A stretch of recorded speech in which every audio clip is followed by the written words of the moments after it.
Hi. Hello. How you doing? Wow, I'm doing good. This is a beautiful venue. This is Voltaire, the brand new nightclub at the Venetian. We've got our first two headliners with Kylie Minogue and Christina Aguilera, and as well as our own Belgian Michaud. And it's kind of like a Studio 54 meets Cirque du Soleil meets cabaret, but then all packaged into a great nightlife clubbing experience.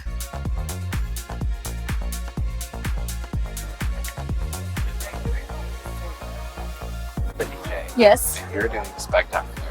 Thank you very much. I appreciate that. Star. Thank you. It's a full-time residency, which I think is uncommon for most DJs. I'm here 5 nights a week. I'm also their talent coordinator, so I work with the headlining teams and I work with finding other DJs and helping to build the brand and the club. The exciting part about it is that it's a brand new club, so it's a beautiful place to create your own legacy and build something beautiful and something completely new. You mentioned you bounce between genres during your sets, but it's primarily rooted in disco. How was that transition for you? It was tough. It took a lot of training. I was lucky enough to have a great mentor. His name is Matt Walden, who brought me onto this job, and he really introduced me to what disco is and the history of disco and what it meant to the community. And I think most importantly, it was really tough to learn how to DJ, because any DJ will tell you that mixing original records from the 70s and 80s is rather difficult because it's all live drums. So what might sound good in your ear for the first 3 seconds, and then once you bring it up live, then it might be completely off. I'm really enjoying it. I think it's a really exciting change, and I actually didn't think I realized how much I would love disco and how much it would impact me and my production style. It's definitely changed my approach to producing music. I think that it's made me want to follow in its footsteps in a lot of ways. I think the bass lines of disco, the drums, the strings, the horns, all of that has really sparked a lot of inspiration when it comes to making music, and I think you don't really get to hear that anymore in records. But I think it's definitely something to look forward to, for sure. Speaking of which, can we expect some new music? For sure. I have my first single of the year. It's called Follow My Arms. I think it's a transition song from main stage house to disco. It's got a little bit of both. The next remix will be a Fleetwood Mac's remix. That's definitely more geared towards disco. But that's all I can say for now.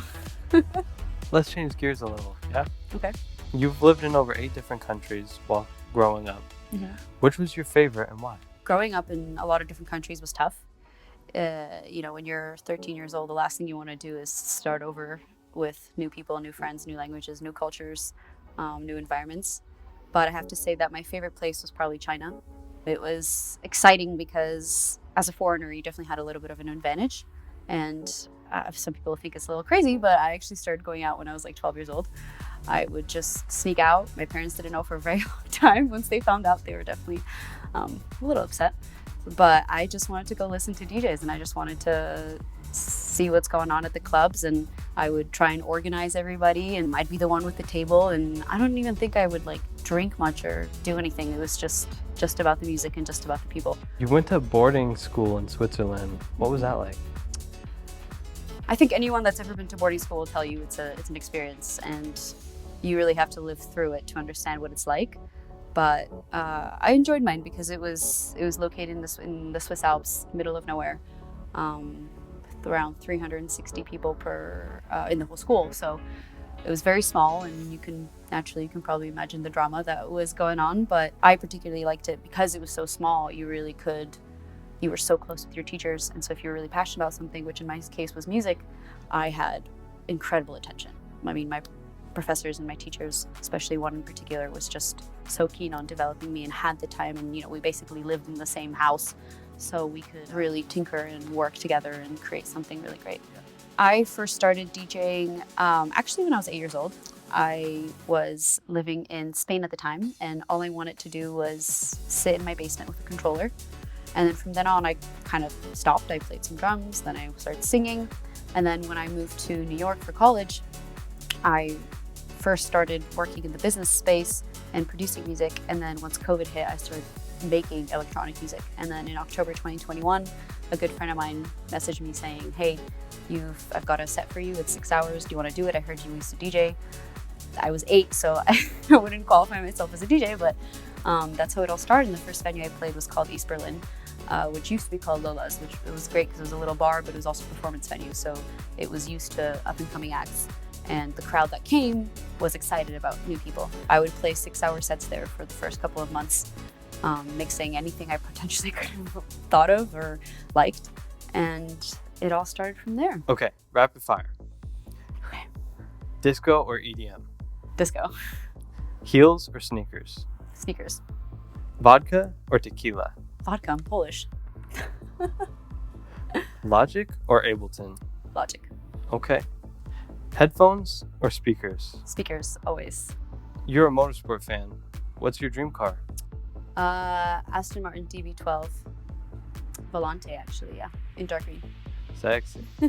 Dream venue or event to play? Oof, so many. Drum sheds in London, that's definitely one. And then honestly, any Circo Loco on like a beach in Tulum or somewhere in like some rural fucking place where you can just groove and dance and no one gives a shit about, what's happening around you. It's just the music. Who's a DJ that impacted you the most? Avicii, for sure. When I was living in China, my dad surprised me with tickets to see him in Shanghai, but unfortunately he canceled as we landed. I actually ended up seeing Martin Garrix playing at a club when he was like 16 years old at that time. But Avicii, his I think production style and approach to music was definitely something that I'm trying to bring back. What's your favorite thing about Voltaire?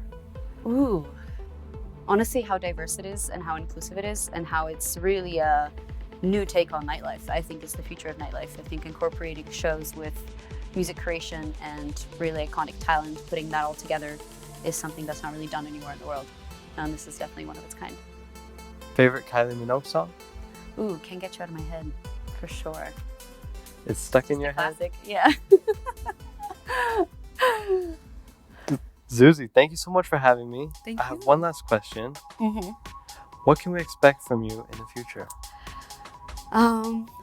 Good question. Honestly, I don't know the answer to that, but I think that a broader answer would be the reason I'm called Planet Zuzy is I want to envision something so much bigger than just myself. I don't really have a place where I was, I wasn't born in one place and lived there forever. I grew up moving around, and music was the only thing that remained constant, and I want that to be a part of my brand. And so I think you can expect a lot more than music to do with Planet Zuzy, but for it to be a world that creativity resides in, and I'm not just the DJ. You can hear the drums.